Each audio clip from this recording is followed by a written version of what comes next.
going on, everybody? It's Jeff Grammer with the Albuquerque Journal, and you are joining us on Election Night Live. And it is a primary election, and we are in the newsroom of the Albuquerque Journal, bringing you coverage of the gubernatorial primaries here in New Mexico. I'm joined by Algernon DeMassa. And Algernon, how's it going today? Hey, Jeff, and hey, everybody who's watching and listening. I think obviously there's one big race that a lot of people are paying attention to, but clearly plenty of races going on that'll have a big impact on the future of New Mexico, which is why we are here in the newsroom covering it. We're going to have reporters live at election shows or election parties, rather. We will have live updates from the Secretary of State as they are updated on the Secretary of State's page. Precinct's supposed to close at 7 o'clock. If you're in line, you obviously can still vote, but that's where we're at right now. I guess the thing I want to start off with is to let you guys know that turnout has been really, really good this year. According to Dan Boyd, one of the very first or the latest updates, rather, as of 5 p.m., there are about 307,000 votes cast. There's 125,000 of those votes were on election day, and that's a 21.6% turnout. What's interesting about that is that the last gubernatorial race in 2022, we had a 25% turnout. But the reason the percentages need a little context is because independent voters can now vote. With independent voters now voting, that's about 380,000 votes or voters in New Mexico that increase the pool. Therefore, the percentages might look a little lower. So if we're talking 26% of the eligible voters are now allowed to vote in the primary, this is a heck of a turnout, even for a gubernatorial race. I'm curious what you think, Algernon, about what that might mean for a race like this, when about a fourth of the possible electorate now can vote that wasn't allowed to 4 years ago. That's right. So just to break this down a little bit, just so that we're all on the same page, is that what's happening tonight are primary elections. So registered Democrats and registered Republicans are going to the polls to select candidates in contested primaries if there's more than one Republican vying for a certain office. What's unique this year is that we now have a semi-open primary where people who are registered as unaffiliated, or as New Mexico insists on saying, do not decline to state. Yeah. I'm by the way, I'm one of those unaffiliated voters, and so I don't decline to state that I'm an unaffiliated voter. And this year I got to participate in a primary election for the first time. How exciting was that?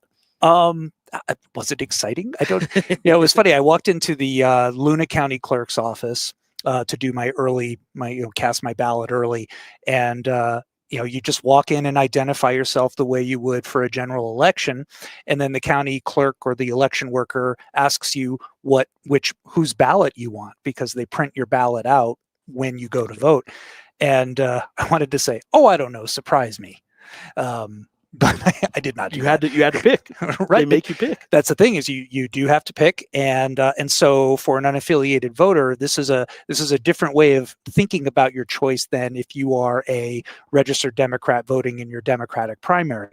You have to think about, do I affirmatively vote for a candidate, or do I try to pick the party's ballot and select a candidate in a more strategic way to sort of stack the playing field in a way that I would prefer? It's a very, very interesting. And by the way, as you are, if you're joining us online, use the comment section and share us some of your experiences. If you are an independent voting in the primary this year, how did you approach this choice?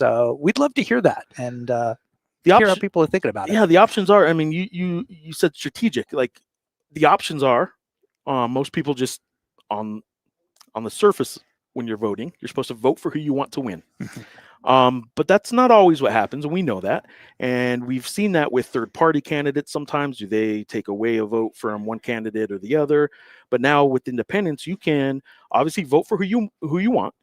That's always one option, but you can also try and figure out who in November might be the better candidate to run against who you do want to win. And you can be kind of I don't know if weaponizing is the right word, but you could use this as a not a vote for, as you said, affirmatively who you're voting for or want to win, but you can use this as a vote against somebody in a way by trying to strategically pick who you don't want to be on the November ballot. Correct. And I think after tonight, we're going to, when we actually have some data, we're going to see, we're going to try to see how independents participated and also what outcome that had. Unaffiliated voters are a growing demographic. More and more people who still participate in voting, and we hope everybody's participating in voting, but more and more of the people who are participating in the franchise are doing so as unaffiliated voters, as opposed to being registered and affiliated with one of the dominant political parties, I should say. I will point out again, Algernon already said this. I will remind you that you can, on our YouTube page or on X, you can leave a comment, and we are going to get to some reader comments and questions throughout the show as we can. We do have reporters out in the field. They were at polling places all day.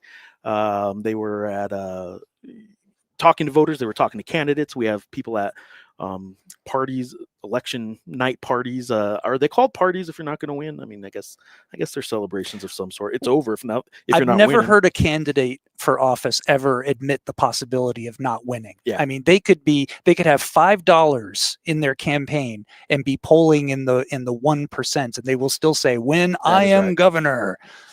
That is so, right. Yeah, I don't know. But parties, certainly watch parties. This is interesting too. I live in Luna County, where there was always a tradition. Any kind of election, all the candidates, even the rivals, different parties, they would all gather at the courthouse, and they would get the results together. This was before streaming, and now with streaming, more and more you have people staying home and watching the results at home on shows like this. Yeah, exactly. And thank you for tuning in.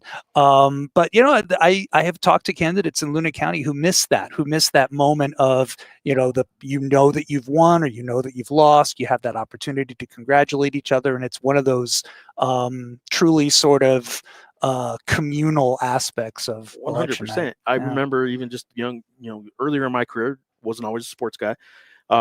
Being at the Santa Fe New Mexican, going down to the courthouse, and I was calling in on my phone, calling to the office with results as they were posting them manually on a piece of paper on corkboard outside the clerk's office, and I was calling in votes to the office, and then they were getting them into the paper. So not that long ago, technology sure has gotten caught up on that, but we don't have reporters now anywhere manually calling in numbers because we have them all online. And you can also check some of that coverage out on our website, live.abqjournal.com. You can get there either by going to the regular albuquerquejournal.com website, or live.abqjournal.com is a dedicated page specific to our election night coverage. It does have a updated feed, an RSS feed there from the Secretary of State's website right now. No precincts have reported, so there are no vote totals just yet, but we also have live updates, like we said, from the field with reporters. Top of the page right now, Kylie Garcia has an update from Doug Turner's and his talking. She had an interview with him, so we got some updates there at the top of the page. But we have multiple candidates throughout the day and throughout the night. We're going to have updates there. That's live.abqjournal.com. You can get to all our election coverage there. Tonight, we're also going to have Brian Sanderoff joining us a little bit later. He's the polls numbers guru of the state, an election guru of New Mexico. He will let us know what some of these numbers, some of the turnout numbers mean, what some of the early results maybe mean or indicate in terms of trends, what that might mean for November, what it might mean based on what those numbers have meant in past elections, and if that is an indicator of what's going to happen in the future. I would also say that Dan Boyd, our political guru, is going to be joining us in a little bit too, to talk about the main elections and the main storylines of the night. Algernon, in the gubernatorial race, obviously the kind of headliner of this race, Sam Bregman, Deb Haaland are obviously running for the Democratic in the primary. They're facing off in the Democratic primary. That's been an interesting one, because I would tell you that if you look at the polls, and Sanderoff's been polling, it was pretty distinct advantage for quite a while, I would say, for Deb Haaland, and those numbers seem to have closed down a little bit as we head into Election Day. And I would tell you that the numbers of Democrats that have gone out to vote seem to indicate that this race did heat up a little bit more than maybe people anticipated. Is that something that you, in the southern part of the state, has there been a lot of interest in the Democratic part of in the Democrat race for governor? Oh, certainly. Southern New Mexico is a very politically diverse region, and you have some very blue counties, and then you have a whole bunch of red. And Yeah. the rural areas, the farming and the ranching parts of the state, as well as going further east into the Permian Basin region, where so much of our oil production is active. And so I mean, take for an example, in 2024, the congressional seat in southern New Mexico went to a Democrat, and that had for a very long time been a Republican stronghold. On the other hand, the district as a whole, and this is a district that encompasses southern New Mexico and especially the southwest corner going all the way up to Albuquerque, as a whole, voters in that district voted for Trump in 2024. And so you just have a lot of diversity. And by the way, anybody running for federal office in southern New Mexico has a very almost impossible sort of juggling act to do to balance all these constituencies. But getting back to the contest for governor, yeah, I mean, I think that for quite some time, Deb Haaland had been seen almost as the inevitable nominee. Right. Deb Haaland, of course, former Congress member from New York. She was Interior Secretary during the Biden administration. A very compelling personal story. If indeed she's elected governor, she would be our first person of Native American heritage to be elected governor. And so that had been, and so she's lined up a lot of support and also a lot of campaign money. And Sam Bregman, the Bernalillo County District Attorney, has also really worked very hard to make that a competitive primary and to challenge that narrative of inevitability. And so that's a very interesting primary. And then, of course, we'll get to the Republicans as well. I will say on the Bregman front too, he seems to really have made a push to get those independents who might be interested in voting in this primary. He's been really making a push, I would say, to try and get those independents to say, hey, you can vote now. Here's a chance, and I'm your guy. I would say he's tried to appeal to those independent voters quite a bit. The Republican race, as you mentioned and alluded to, obviously it's a three-way race. We got Greg Hall, Doug Turner, and Duke Rodriguez. Anything? I would say that the Republican, I do want to point this out because I was surprised when I found it out. And I have mentioned it to a couple of people around the office. A lot of people have been surprised. I think that people sort of assume New Mexico is so blue. It's a blue state. We've had 8 years of a Democrat in the governor's office. And a lot of people just kind of assume that's about what may happen. It is worth noting that since 1983, there have not been consecutive Democrats or consecutive Republicans. Let me put this other graphic up. Hold office. I have the wrong graphic up. Of course I do. There we go. Since 1983, a Republican and a Democrat have alternated the governor's office, all the way from Tony Anaya to Gary Carruthers, Republican, Bruce King, Democrat, Gary Johnson, Republican, Bill Richardson, Democrat, Susanna Martinez, Republican, Michelle Lujan Grisham, who is the incumbent right now, Democrat. So if history holds over the past nearly half century, then maybe this race in November is going to be a lot more interesting than I kind of get the perception. A lot of people think the winner of the Bregman-Deb Haaland race might be certainly the favorite. Maybe some people think it's a foregone conclusion. History doesn't tell us it is. No, and I think history is very dynamic, and I think that something like that will indicate, for instance, the level of popularity of a governor after 8 years. Certainly, Governor Lujan Grisham's popularity and standing in the state is going to affect how voters turn out. Again, the growing influence of unaffiliated voters, where you have Democrats and Republicans both making their own unique pitches to try to get the support of the unaffiliated and independent-minded voter. Yeah, we've had some one-term governors, we've had some two-term governors, but there has been this pattern, just as you pointed out, of voters ping-ponging between the two major parties, Republican and Democrat. And I mean, we can look back at what's happened in the last 8 years and where we've been through. Governor Lujan Grisham came in with some very strong progressive promises. We had the pandemic period during her tenure in office, and we've also seen this pronounced pivot in her administration toward working more closely with Republicans and the more conservative Democrats on matters of criminal justice and law enforcement, and in ways that has opened up some fissures within the Democrats who serve in the legislature. Democrats, of course, although the governor has switched back and forth between Democrat and Republican, Democrats have had majorities in the legislature for quite some time. And this is really a year when Republicans are trying to change that map a little bit. And if not win majorities, at least increase the size of the minority that they have so that they can really shape policy and force Democrats to work with them more closely. We're going to be joined by Dan Boyd here in a few minutes. We're going to have a commercial break just coming up too. I want you real quick to note some of the key races right now that we'll be following tonight. Obviously, we'll be giving you updates on all the races, but the governor's race, the lieutenant governor, we got Maggie Tulise Oliver and Harold James Pope on the Democrat side. The lieutenant governor on the Republican race, David Gallegos, Manny Lardizabal. How does he say Lardizabal? And then Aubrey Blair Dunn for lieutenant governor. Anyway, Secretary of State's another race we'll be keeping close tabs on.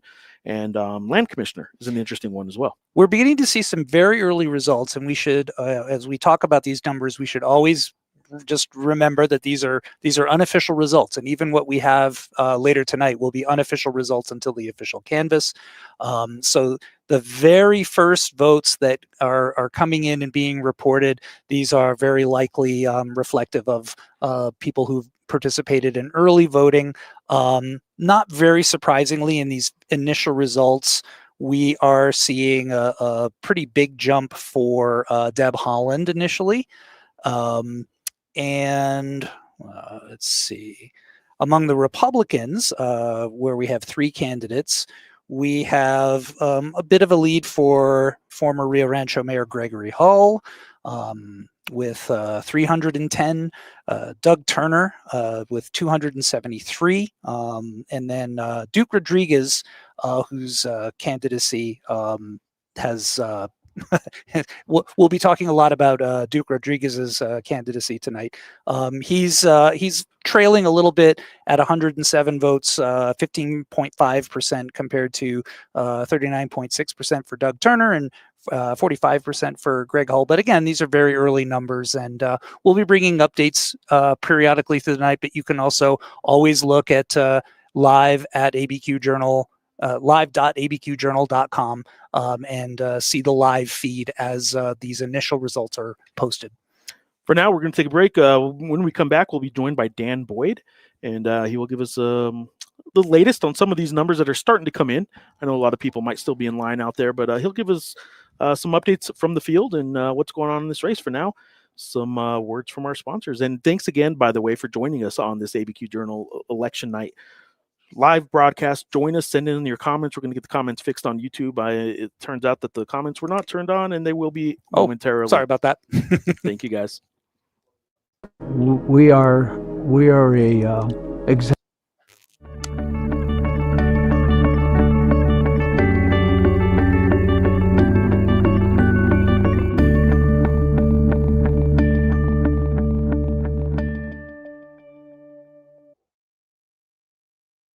In Albuquerque, everyone is protected in a crosswalk. If someone is crossing, drivers must stop.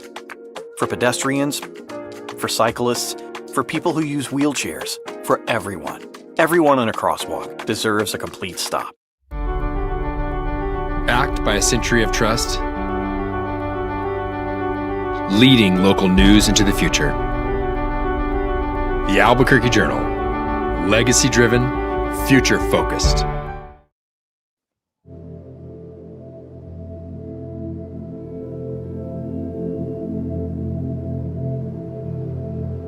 pristine location, a valley that has everything we need to survive. It is a place of cultural sacred significance where people, community, and culture come together. This is where we come out to learn about history, learn about nature, and for our children to learn with us. We are dependent on nature to survive and live.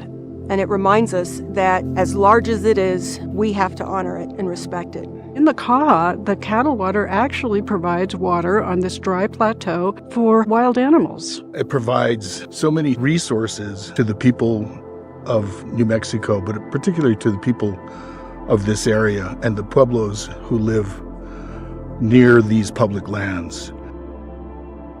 The woods, the waters, and the grasses were to be used by the people surrounding in common. The Caja del Rio matters because this is one of the last cultural preserves in the city of Santa Fe. It's, worth more than money.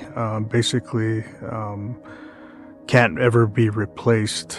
It's critically important that this area remains undeveloped, and what we look for through our champions in DC is one, to help us protect this area.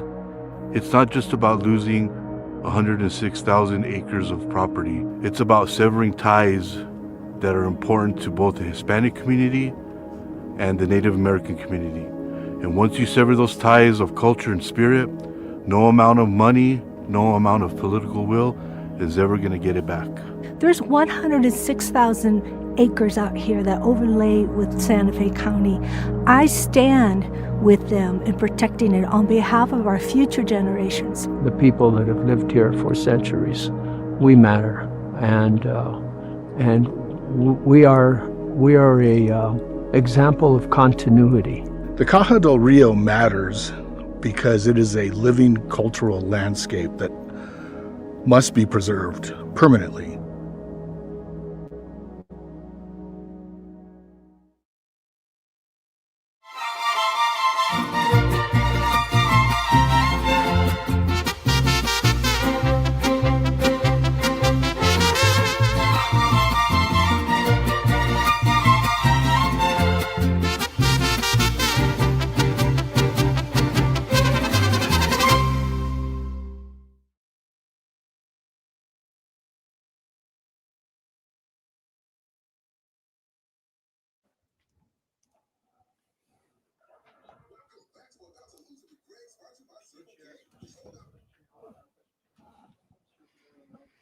All right, guys, welcome back to the Albuquerque Journal's election night primary coverage. We are joined now by Dan Boyd. Dan, how's it going? Good. It's election night. Had some pizza. Happy to join you guys. And we're dealing with a technical situation with the results page on the Secretary of State's website, where usually we get all the numbers from. And I did speak with them. They said they're aware of the situation and trying to investigate the cause of it and get it fixed. But as of right now, kind of waiting for numbers and hoping, fingers crossed that things are working here shortly. This is not a Jeff Grammer messed it up thing, guys. So you guys, all you fire Grammer people out there that cover our shows on sports side of things, there you go. Let me take this down and put this graphic up just to remind people what the big storyline tonight is: the governor's race. Deb Haaland, Sam Bregman. Obviously, this is last updated at 7 p.m. That was just our first graphic when stuff closed down, but the Secretary of State's site is not really updating anything right now, as Dan just pointed out. But Dan, tell us, we were talking earlier about independents now having the opportunity to be involved in this primary election. What does that mean? What have you found out that do enough independents know that that's happening is part of the question, but then also what might it mean for either race, Republican or Democrat? I think eventually having independents vote in the primary could kind of change how primary races are run by candidates, maybe making them kind of have a broader message instead of just focusing on kind of strictly partisan voters. And independent voters tend to be younger in New Mexico. Their numbers have increased a lot in recent years. That said, as I think you guys have talked about, I think the awareness is still, still not there 100% as far as these independents knowing that they now can vote in. I talked to Greg Hull earlier today, and he said he talked to 3 independent voters just today on election day who said, "Oh, I'm sorry, I'm not able to vote." And he had to tell them, actually, you can. And He said he tried to make the case to vote for him as well, but I think there is, Sure. it's going to take time for people to become aware of this change and to know that they can vote in the primary election and they don't have to change their party affiliation. A lot more advertising in local newspapers would be a good idea, I would think. I would think that'd be one way to go about it. But it'll change things too. I mean, it's not as easy to appeal to, there's not groups of independent voters, right, meeting or holding party meetings, things like that. So it'll be more of a challenge, I think, for candidates to find these voters and to make their pitch to them.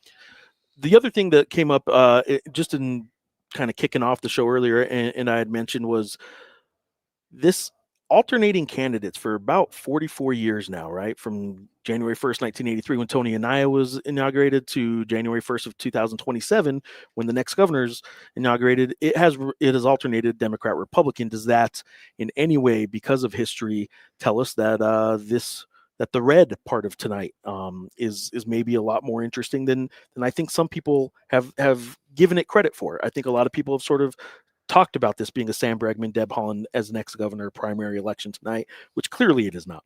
Yeah, I think that trend gives Republicans hope, and I think they can point back to as recently as 2010, when a lot of people thought after Bill Richardson that Dianne Dennis would be kind of in line to be the next governor, and obviously that didn't happen. Susana Martinez gained a lot of momentum during the primary cycle and went on to win the general election that year. So, that said, I think the current landscape does favor Democrats in New Mexico, especially in a midterm election year. Sure. With President Trump, kind of facing those headwinds that a lot of Republicans will be facing. But I wouldn't write this off, though, necessarily and say for sure Deb Haaland or Sam Bregman, the Democratic nominee, is going to run. I think New Mexico has proven to be a state where a Republican, if they can make that their message, can connect with some moderate conservative Democrats, some of these independents that we were talking about, that there is that path to victory, but it's a difficult path. And I think it'll be an uphill challenge for whoever the Republican nominee is. Yeah. I mean, absolutely. And Republicans are also thinking about the whole ballot and really trying to bring out voters so that they don't stay home. And I think that's the conversation you're going to be seeing a lot about CD2 as well. This is the congressional seat in southern New Mexico I mentioned earlier, where Republicans think that they have a candidate and a moment where they can take that seat back. That was for a very long time a Republican seat. And the Congressman Gabe Vasquez is trying to become the first Democrat elected to a third consecutive term in that district in 50 years. And so Republicans seem to be very enthusiastic about Greg Cunningham, who already has President Trump's endorsement.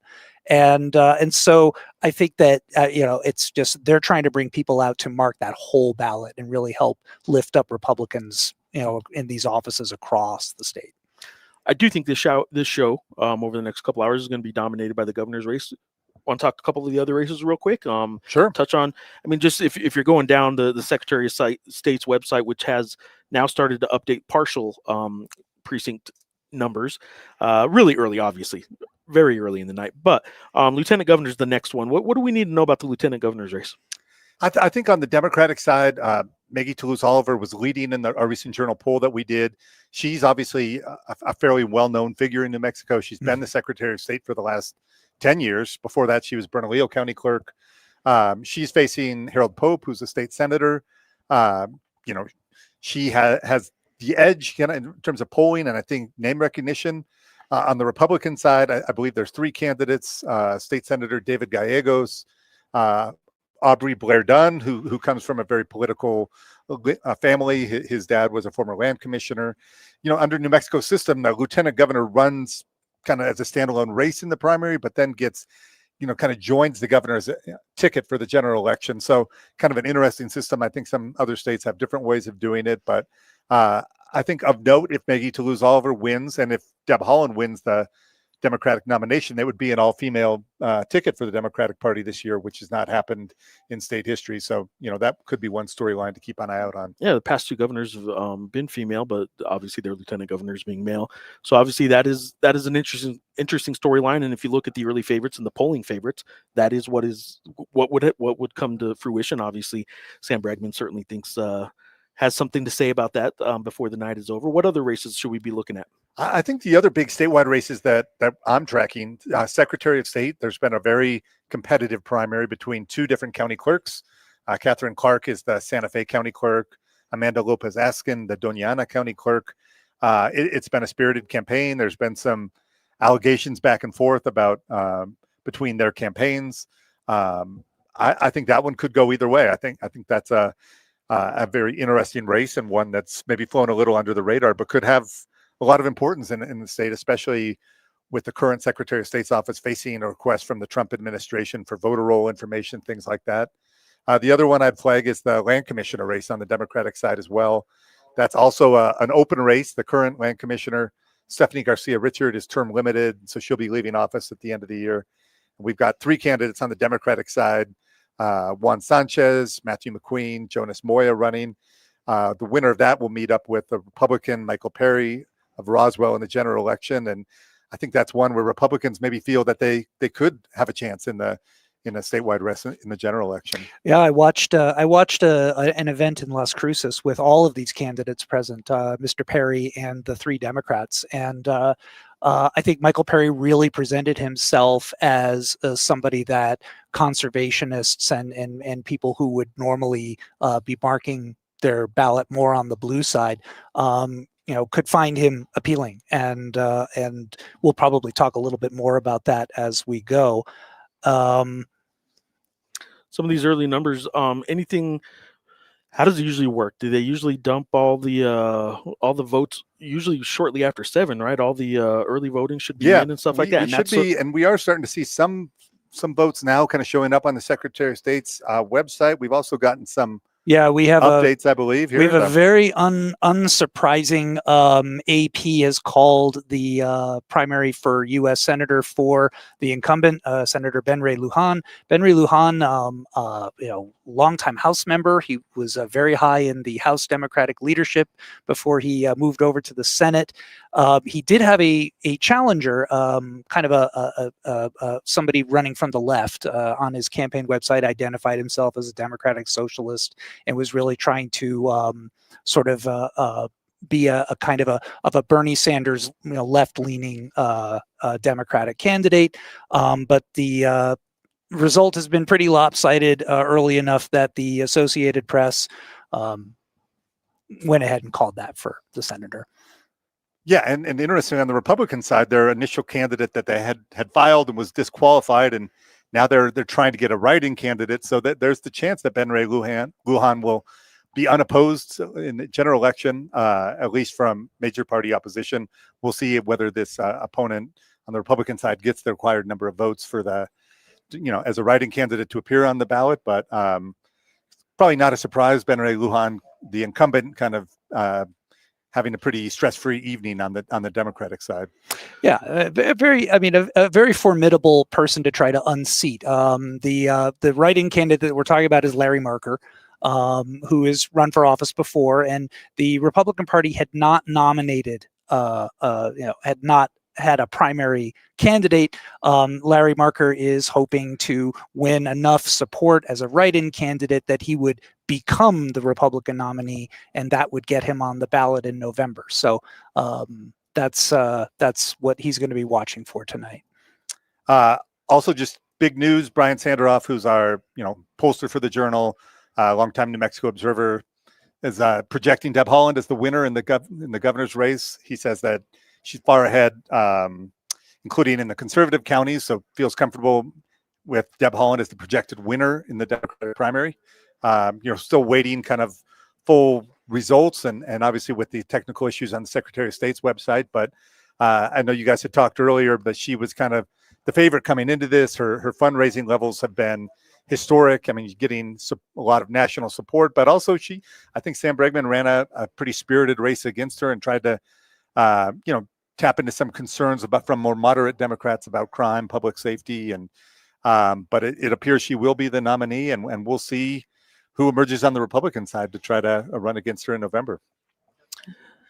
It is interesting that this early in the night, we kind of expected a lot of races to be called early, right? I don't think it was a surprise. Ben Ray Lujan, of course, some of these other races. Are you a little surprised that we're already comfortable enough? Brian knows what he's doing, but Are you a little surprised that that Democratic primary is already called? Yeah, I'm not that surprised, actually. Okay. Deb Haaland was up 52-30 in our poll, Yep. kind of showing, and I think she's just a lot of Democratic primary voters. I think her story, her message really resonates to them. I think Sam Bregman knew that going in. I think he's tried to kind of make inroads among a lot of independent voters, more moderate Democrats, but I think just the demographic of the Democratic electorate, and she's really generated a lot of support especially among female voters. And I think noteworthy that she would be the first Native American woman elected governor in the United States history. I think that appeals to a lot of Democratic voters. And so maybe a little earlier in the evening than I would have expected, but not totally surprised by, and I think Brian, knowing the electorate and expecting that Deb Haaland will do well in Santa Fe County, certainly in Bernalillo County. And it sounds like she's doing well in the conservative counties as well, which is where I think Bregman would have really had to try to offset the margin in those more urban areas. Mm-hmm. I will remind you guys that live.abqjournal.com is where you can get our live blog from the field. A lot of reporters calling in from the field. We have a bunch of races updated there on the right-hand side of the screen. But we also have just continual updates from campaign parties and just right now at the top of the page, updates on Ben Ray Lujan will retain his seat in the U.S. Senate, which we've already discussed. Secretary of State's website and the polls being down, updates on that as you discussed. And then shortly we will be joined by Brian Sandroff. We can talk to him about his calling of that. And I think we could ask him about that. I'm probably going to bow out in real time here to try to make the story go out. But I think Brian could kind of go over some of those reasons where he feels comfortable. Saying that Deb Haaland is the projected winner in this primary. It looks like early results on the Republican side are still much closer. Doug Turner with a pretty narrow lead at this point over Greg Hull, with just about 15,000 votes counted. So I think pretty soon, barring any technical issues, we should see that vote total kind of increase by a lot once the early and absentee votes are counted and posted. So I'll keep an eye out for that and hopefully kind of rejoin you guys here later on in the show. Yeah, and I don't know where the Secretary of State's website is, where they are at in terms of their updates. Right now, I'm looking at about 15,000 votes is in on the Republican reported. So, plenty more coming in still. Yeah, I'm looking back and forth between you and Algernon's computer, see which one is ahead here. So I'm still spinning here. So, we got the good old Wi-Fi issues going. So another thing that we'll be watching as the night goes on also is just in these contested primaries when it's as they're called, what the message will be for the candidate who lost, what the message will be. Will they unify and back the person that they've been running against? Are they going to try to hold off and maybe work on getting some concessions in exchange for an endorsement? That's a dynamic that we'll be watching as well. I think especially that's a good point, especially on the Democratic side. Sam Bregman has said recently at the Journal Town Hall that he would not support Deb Haaland if she's the nominee. Clearly the race has gotten a little personal. Her campaign had posted some information about some residential properties that Sam Bregman owns, and he was very upset about that, really called it a terrible use of lack of judgment on her part. So a threat. We'll see what his message is later tonight and if that's softened at all, but I wouldn't expect him to be throwing his support behind Deb Haaland right away after tonight's race. All right, Dan, I know you got some other stuff to go work on. Have at it. We can, as you see on the screen right now, we do have the projection that Deb Haaland is in fact going to win the Democratic nomination for governor. Great. I'll join you guys a little bit later on. Sounds good. Appreciate that. Right now, we, as we said, let me kill that mic there. Secretary of State's website right now is updating. We have 37,000 votes in now on that Republican primary race, and it does look like Greg Hull is at the 50%, Doug Turner down to 34%. Again, very early, looking at like 813 out of 2,204 precincts. Very interesting contest. Very interesting trio of candidates. And so, of course, Greg Hull is the until very recently was the mayor of Rio Rancho, and he and Doug Turner have been very friendly, very cordial as they've competed with each other.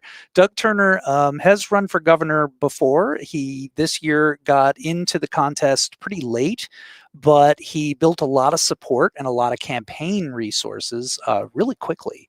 and made himself quite competitive, and really using social media to communicate and connect with voters. You also have Duke Rodriguez. Now, Duke Rodriguez has a very unique resume of his own. He's a former cabinet secretary.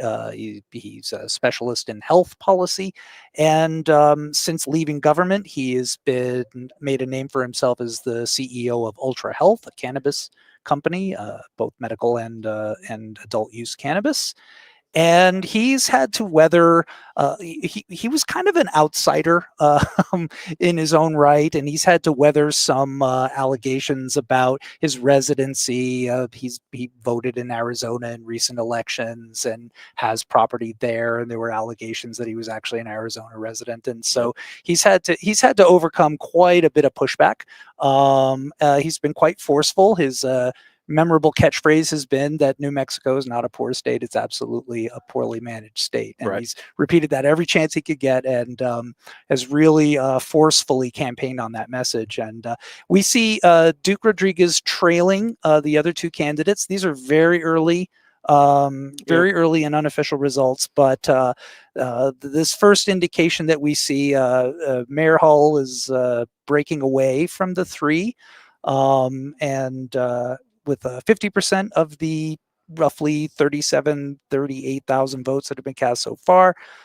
Doug Turner behind him with about 34% of that vote, and Duke Rodriguez with 16% of what's been tallied so far. And that is really early. I will say right now we're going to go to a couple of videos that we did take earlier in the night. The Republican race is still far from being called, but let's go. We're going to start off with Duke Rodriguez and hear what he had to say. It's been poll day. How has that been going for you?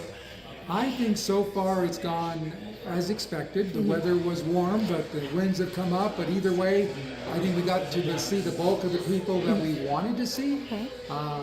I see a lot of energy out there. Okay. People are excited. Early numbers indicate that we're going to have a record turnout, which is positive. That means we must have at least spurred on some interest.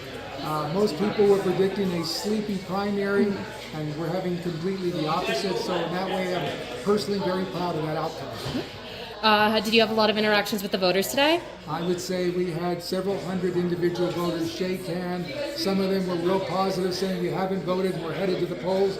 Others may have voted for other candidates, but everyone was very respectful, and it's been a very nice experience. As results start pouring in, how are you feeling? I think we will measure it in a matter of an hour or so, but right now we're cautiously optimistic. I mean, for us, we needed a huge turnout, and it's looking that direction. For us, we also needed a lot of new voters, and again, the early indications are that we have new voters to the poll. So right now, you weigh the early indicators and you say, this could be good news. As the day has gone on, have you been doing anything to combat nerves? Honestly, I haven't been nervous. Everyone tells me I'm supposed to be. I've been more excited than nervous. Okay. And then no matter what the results are, how are you planning on ending the night? Either way, I plan on very comfortably and proudly putting my head on my pillow and sleeping completely comfortable with what we've done to this day. We have laid everything out there. We have competed aggressively. You've seen us on billboards, radio spots, printed newspaper. I think we've done the right things. And at this point, we will leave it up to the voters, and we'll see how it turns out.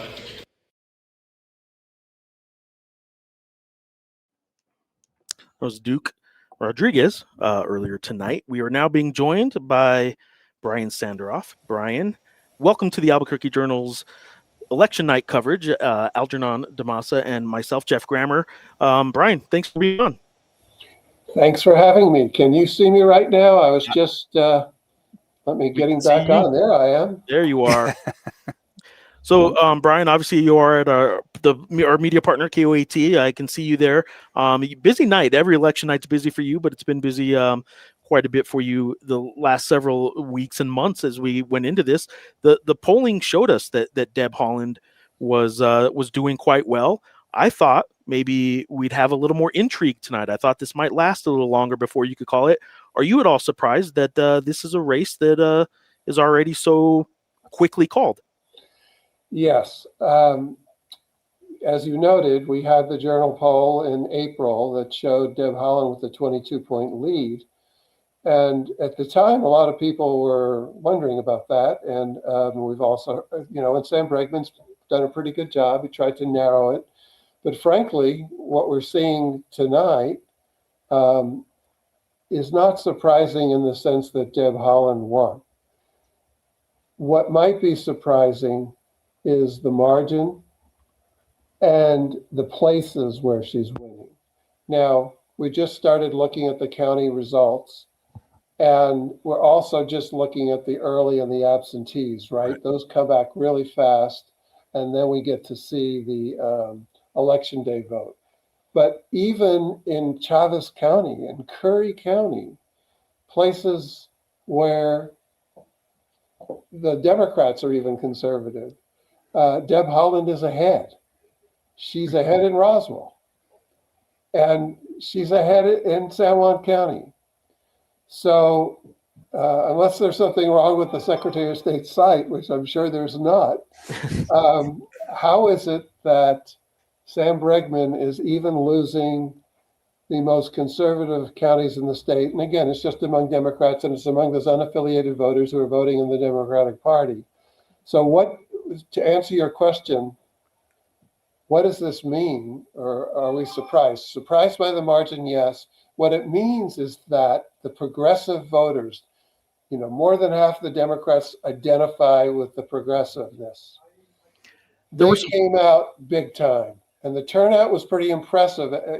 By 5 o'clock, by 6 o'clock, we were looking at 30% turnout among Democrats. This was not a surprise, but the margin is very impressive.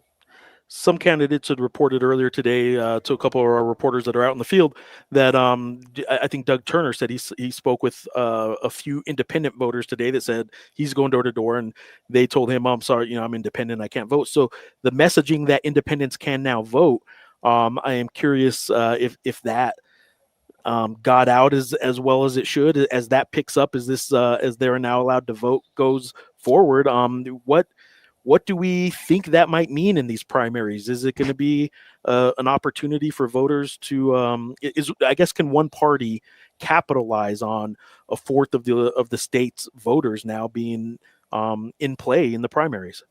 Right. So no one knew what would happen with the independents. And in the Journal poll, we were very nervous about what percentage turnout should we apply to the independents in our polls. And we settled on 10 to 12%. And right now, as of 6 o'clock or 5 o'clock, only 7% of the independents had voted thus far as a 5%. That compares to 26% of the Democrats and 19% of the Republicans. That was the 5 o'clock numbers. On the 6 o'clock numbers, I guess the independents were up to 9% turnout. So we have a long way to go. I mean, I'm an independent, and I got 3 postcards the last week advising me and educating me on how to vote as an independent. But evidently, we have a long way to go to encouraging unaffiliated voters to participate in primaries. Algernon, Southern New Mexico, anything from Southern New Mexico that would be worth asking the numbers guru, Brian Sanderoff, and what it means when you're looking at some of those vote totals come in early? Any surprises, I guess, in Southern New Mexico, and anything that you thought might happen early that hasn't or has? Well, I mean, one thing we were talking about earlier, Brian, is just how Southern New Mexico, I mean, even if you just want to use CD2 as sort of, a sample, it's such a widely diverse area because you have some ruby red counties, you have a mix of counties, and then you have some pretty bright blue spots like Doña Ana County, or at least the Las Cruces metro area. So, as you're looking at the various influences here, what are some of the metrics that you look at when you are gauging shifts in the wind or supports for different candidates across these really diverse parts of the state? Right. I think that will be really fascinating for the general election. CD2, Vasquez won it by 4 points last time. He won it by 8/10 of a point the time before that. That's right. In redistricting, it became a little more favorable Democrat, a lot more favorable Democrat. But the Republicans are not going to give up on it. The thing that's interesting about CD2 is 25% of the votes cast now in that are in Bernalillo County, and that's what happened during redistricting. So the Southern District's still conservative, but when it adds 25% of the votes cast from Bernalillo County up the South Valley and the West Side, it becomes a really swing district with a slight edge for the Democrat. The metrics don't change in eastern New Mexico in the general elections. Donald Trump will win by 45 percentage points, other conservatives by the same amount in Eddie Lee and Chavez counties. The swing areas are more like Doñana County and some of the southwestern part of the district, where some of those counties could go either way. But we know how the South Valley is going to go. We know how eastern New Mexico is going to go. Brian, I am curious. I was surprised since 1983, there's just kind of a historical trend that it has gone Democrat, Republican, Democrat, Republican. Neither party has won consecutive governor seats, which did surprise me. I think the perception of New Mexico being blue, I would have thought that there would have been back-to-back Democrat governors, but since Tony Anaya has actually alternated, any indication through any of the polling so far that November is going to be anything other than a heavily favored Deb Haaland race, or can the Republican nominee tonight, whoever wins tonight, can the Republican nominee make a race of this in November? Well, yes, we know that we do, of course, have Democrats winning consecutively when they run for re-election. Two terms for Susanna Martinez, 2 terms for the Democrats and the Republicans. Yep. But then it does swap off. But when it swaps off, it deals with the party in the White House. The party not in the White House picks it up in those years. So in the years where the Republicans did pick up this race, they tended to be times when an unpopular Democrat was in the White House at midterm. And so, and then the times when the Democrats have swapped off from the Republicans, it's when an unpopular president was in the White House at midterm. So let's say when Donald Trump was at midterm in 2018, there was a blue wave. Well, that's what we have now. Donald Trump is once again in the White House at midterm. So if you're looking for political dynamics that might influence the gubernatorial race and make it harder or easier for a candidate, given whatever their qualities are, the theory would hold that it'd be easier for the Democrats because we're at midterm with Donald Trump in the White House. So that is the reality. It makes it tougher on the Republicans to win, even if they have a great candidate. Doesn't mean they can't. And Deb Haaland, she won because she's so progressive, but now she has to defend that position in the general election, and she'll be accused of being an enemy of gas and oil or an enemy of jobs and the like. We know what's going to happen. It's going to be a mean-spirited race on both sides. But it's interesting. Deb Haaland, I'm sure, did her polls. We didn't do any more polls. She probably knew that she was way ahead, but yet they continued to spend a lot of money in this primary right up into the end.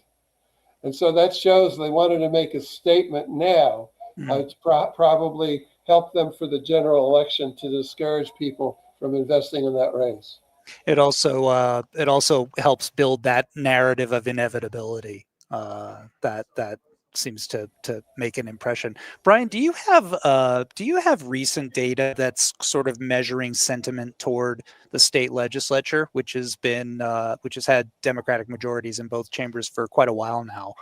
I'm wondering about how people are feeling about the legislature and how that might influence choices in November. Yeah, I don't have any data on it. Typically, when you ask people, what do you think of the legislature? What do you think of Congress? You ask a generic question like that, and usually people are lukewarm and slightly unfavorable. When you ask, what do you think of your current state representative or state senator, they tend to have more favorable impressions. So it really depends on how you ask the question. All right, Brian. Well, I appreciate you for coming on. I'm going to let you get back to your busy night as well with Let me just say one more thing. Yeah, I was going to say one last question. Anything you want to sign off with, Brian? Only because I took a quick look at it. In the governor's race on the Republican side, can you hear me okay? Yes. Yeah. In the governor's race on the Republican side, I'm taking a very quick look at it. Greg Hall's doing great in Albuquerque and Sandoval, and that might carry him through. And Doug Turner's doing well in the conservative counties. So we'll have to wait and see how that one shakes out. But I just figured I'd give you that insight. Absolutely. Absolutely. I appreciate it, Brian. Okay. Brian, thank you so much, Brian. You bet. Thank you, Brian. Bye-bye. There he goes, Brian Sanderoff, the numbers guru of the state, of the whole state, really. And let me go ahead and fix our view here. We do have another. This is from earlier in the night, but I wanted to just add this to the stage. It is the Ben Ray Lujan being called. Let me get that little graphic out of the middle there, up top. But yes, this was called pretty much as the polls closed. There wasn't a whole lot of drama or anticipation about this, but Ben Ray Lujan is the projected winner for the United States Senate seat in New Mexico. So. For the Democratic nomination. For the Democratic nomination. Although it's not clear yet that he'll even have a Republican challenger. So correct. So all right, what we're going to do real quick right now is we did run Duke Rodriguez earlier. Let's get you the two other Republican. These are from earlier in the day, but the notes from or short clips from the two other Republican gubernatorial candidates, Greg Hull and Doug Turner. First, we're going to check in with Greg Hull. This is from an event he had earlier today. Well, we've all been around New Mexico for the last many months. Myself, I started off back in April of last year, traveling around the state, talking to people across the state, doing things I never thought I'd ever do, like getting on a little twin turboprop airplane and flying into Silver City in the middle of a storm. That was a new experience. But it was worth it because I got to go to communities I had never been to before. I got to hear issues that people are worried about, that when you're in one part of the state, you don't necessarily hear the issues that are going on in other parts of the state. But I'll tell you what, I've learned a lot about the state of New Mexico over the last year, and it's been exciting to talk to our legislators, to talk to our representatives, our senators, and the fight that they put on each and every day to keep New Mexico the greatest it can possibly be. But you know that's an uphill battle in New Mexico because we're constantly fighting bad policy. We're constantly fighting being the last in everything best and the first in everything worst. And we live in a beautiful state. We live in New Mexico. We live in the greatest state in the 50. It is just, we are a beautiful state. Now we need to start living up to our potential in this state. And this state has so much.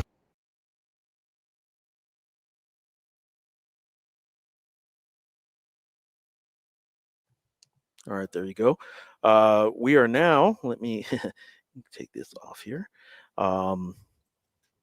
Beauty of the live shot, right? Beauty of the live newsroom shot. All right, let's hear from Doug Turner real quick, and then we're going to be joined by Jeff Tucker and some. I got in really, really late into this race for governor. I mean, this is, I think, the 18th week of campaigning, so obviously I started at nothing. Yeah. Have been, fortunate enough to have built a really, really great campaign. I think we've outraised everybody. I think we've out-campaigned everybody, and I think a couple of weeks ago I was neck and neck. So I'm bullish about today. I mean, I hope we get the turnout. Mm-hmm. I understand that we were a little bit low earlier in the day, but I'm hopeful. I think that I have built a campaign that is extremely competitive. I know the Democrats are paying attention to my race and my message, and I think that's a positive thing. Yeah. And so just a few more hours. Mm-hmm. What do you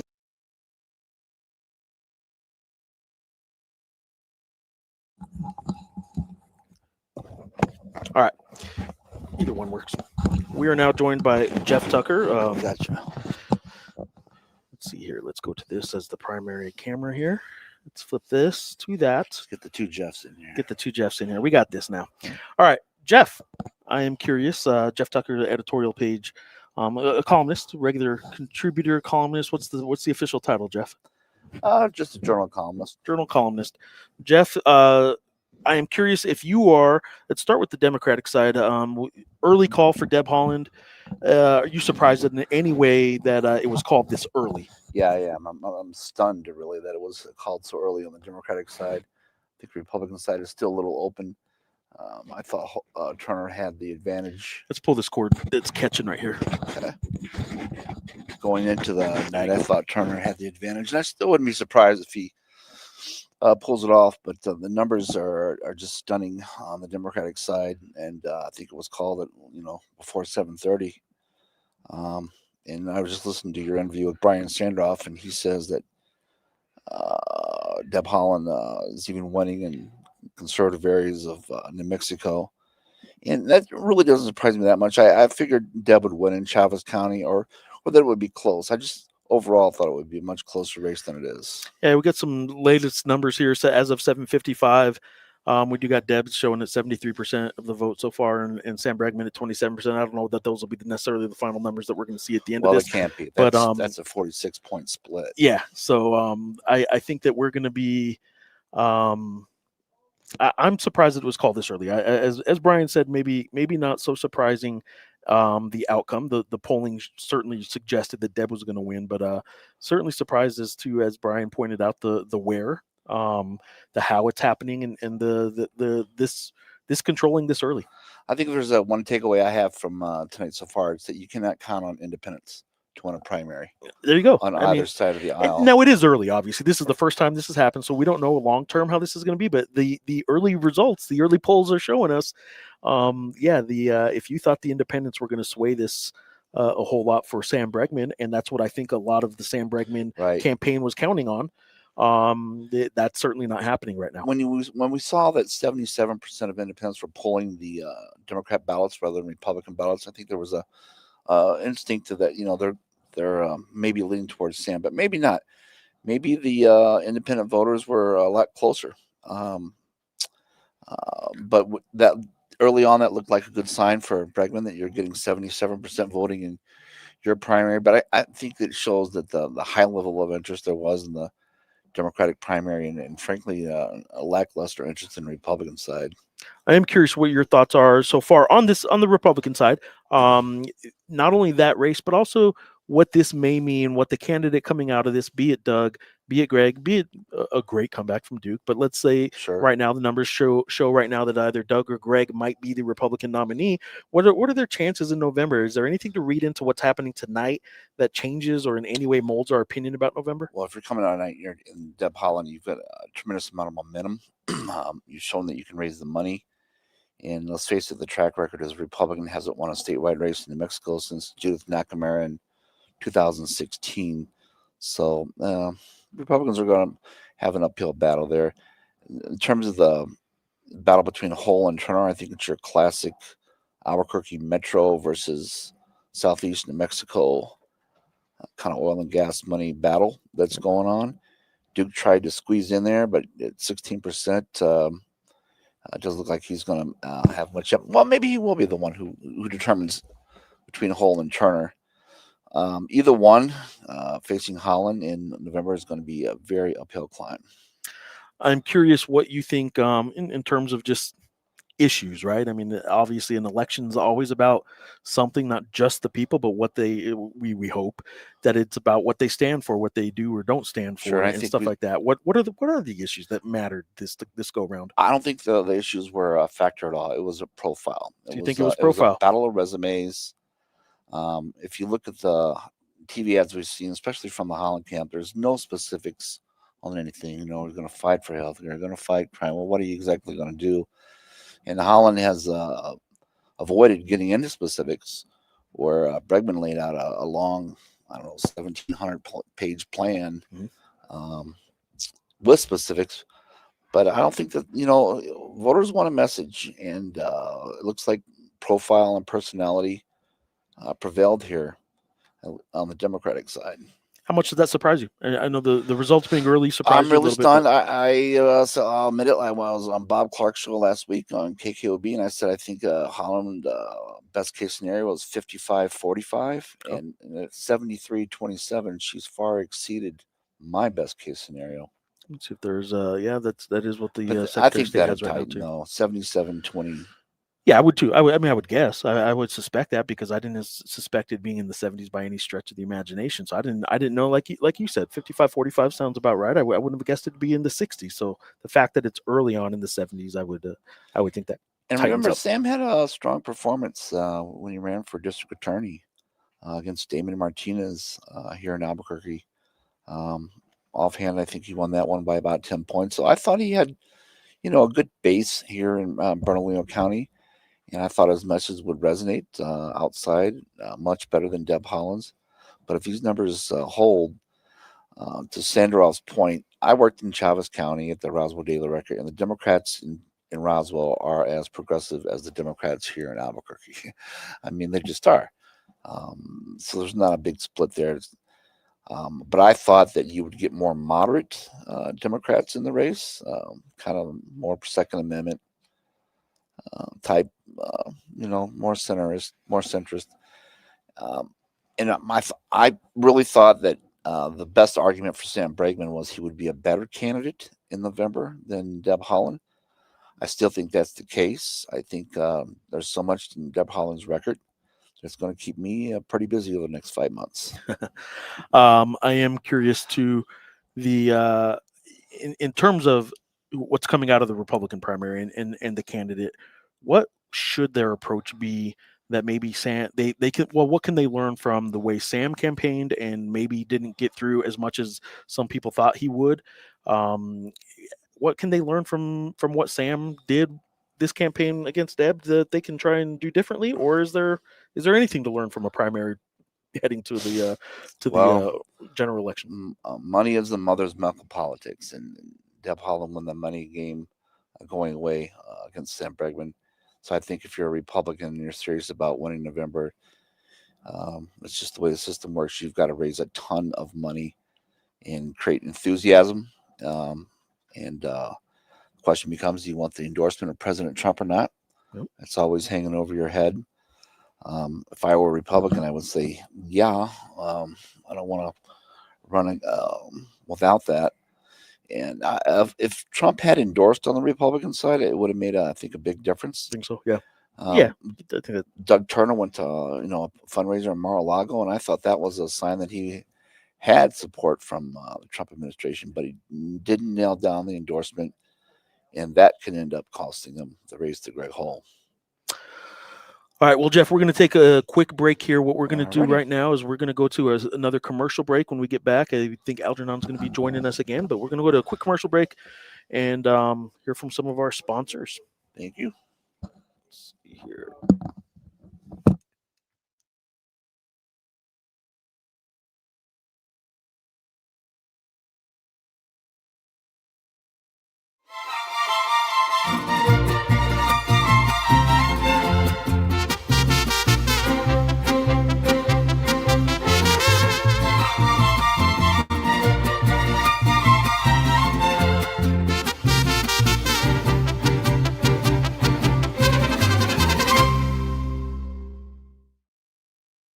At Mike's Quality Painting, we love what we do, and it shows. With reliable, friendly, high-quality painters you can trust.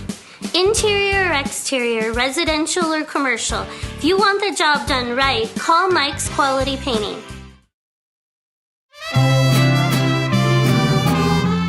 Spanish market's a very important market to me. Market is preserving traditions. Tradition, it's about culture, it's about family. Not just our family, but the whole state. Part of New Mexico history. This is the premier show for Hispano art, for Latino art. The best of the best artists. New Mexico's best artists that practice traditional artwork. Furniture making and weaving and pottery and the devotional santos. Come to the market and walk to each booth and talk to the artist to understand why we are still involved in making it. People that want to pass on our culture, that can explain what we do, that can explain their artwork to them. There are so many things in the New Mexico culture that are dying. That if we don't keep them alive, we'll be dead within a generation. It's important to keep it going. People need to come here and see what we do.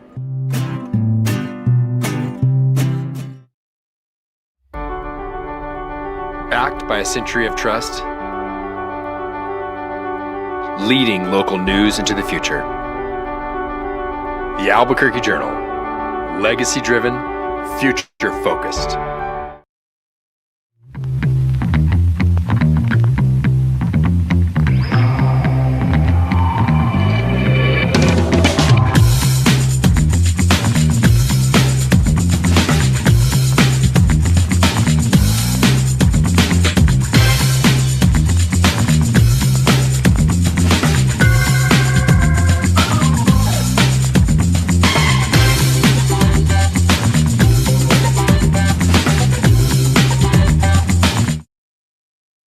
In Albuquerque, everyone is protected in a crosswalk, marked or unmarked, painted or not. Braking only takes a second. Ending a life lasts forever. If someone is crossing, drivers must stop. For pedestrians, for cyclists, for people who use wheelchairs, for everyone. Everyone in a crosswalk, marked or unmarked, deserves a complete stop.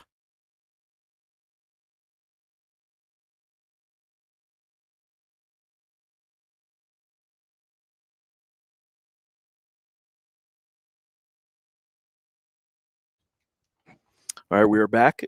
Albuquerque Journal's live election night coverage. Algernon joins us again, and we are going to get some updates now. Secretary of State sent out some information. Algernon, what can you tell us?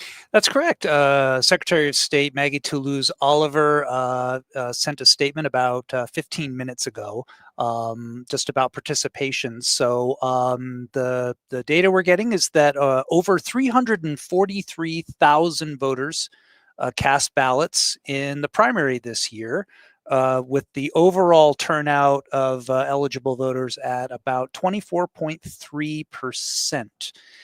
And this is actually beating the 2024 primary election, which was just below 23%. And that election had almost 232,000 voters. So more participation in this year's primary. This was, of course, the first semi-open primary, as we've been talking about, where unaffiliated voters or independents were allowed to select a Democratic or Republican ballot and participate in the primary. Toulouse-Oliver also sent out some reminders about the process for tallying these unofficial results. And that includes that poll workers will stop at 11 p.m. if they're not finished with their work. And so if it's not counted by 11 p.m., county election workers will retire for the evening, and they will resume their work at 9:30 a.m. and until it's done, they will work a 9:30 a.m. to 9:30 p.m. schedule.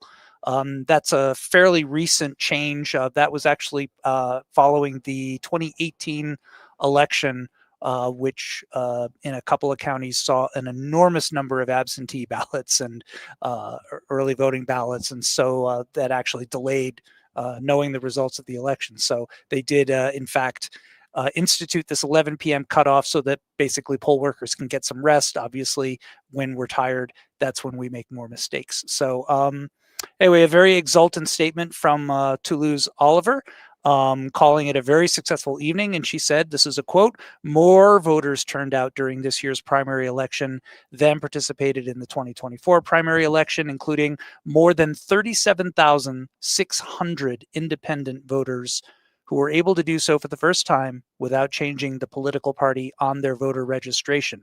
Our democracy works best," she said, "and New Mexico benefits overall when more registered voters are able to participate in our elections." And so that's Secretary of State Maggie Toulouse-Oliver. She's wearing two hats today. So obviously she is speaking on behalf of her current position, but in the race for lieutenant governor, it has been called, Brian Sanderoff has called, that Maggie Toulouse-Oliver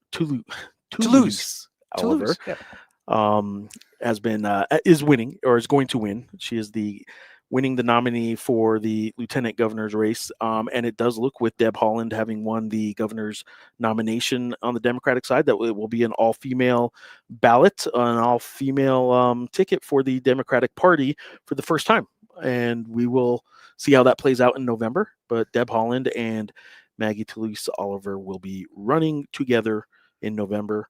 I don't know if that's a surprise. They were both the ones polling going into the race as the favorites, and that's where we're standing at now. Any other races you want to update there? Well, I guess that's a good segue to talk about the Secretary of State contest. And so Maggie Toulouse Oliver is barred from running for a third term. And so that position is open. And on the Democratic side, we should say that there's only one Republican candidate. So Ramona Goolsbee, the Republican, is winning her primary against no other candidate.